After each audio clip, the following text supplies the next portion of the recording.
మన తెలంగాణ గడ్డ ఈరోజు వాళ్ళ హక్కులు పోరాడి సాధించుకుంటున్నారంటే అప్పుల్లో పెద్దలు పూజలు గౌరవనీయులు ఎన్నో పోరాటాలు చేసినందుకు ఆ స్ఫూర్తితో ఈరోజు 10 రాష్ట్రంలో పోరాడుతున్నారు, వాళ్ళ హక్కులు సాధించుకుంటున్నారు. ఇక్కడ చింతించాల్సిన విషయం ఏమంటే, తెలంగాణలో బాధపడాల్సిన విషయం ఏమంటే, ఇన్ని లక్షల మంది డ్రైవర్లు ఉన్నారు తెలంగాణలో. ఇన్ని లక్షల మంది తెలంగాణలో డ్రైవర్లు ఉన్నారు. మనకి ఎన్నో పార్టీలు ఉన్నాయి.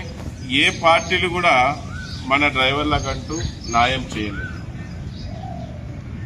న్యాయం ఆ పార్టీలు ఎందుకు చేయలేదు, ఇప్పుడున్న పార్టీలు ఎందుకు చేయలేదంటే, మనము వచ్చిన ప్రభుత్వాల ముందర మన బల నిరూపణ చేసుకోలేకపోతున్నాం.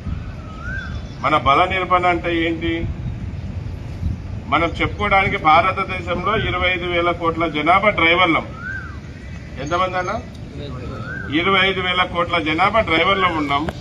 ఈరోజు సమంత గారు చెప్పినట్టు ఉదయం నుంచి రాత్రి వరకు కానీ 24 గంటలు ఇంటూ 7 గంటలు 24 అవర్స్, అలాగే 365 రోజులు మనం ఎప్పుడు నల్లటి రోడ్డు మీద రారాజులాగా తిరుగుతూ కష్టపడుతూ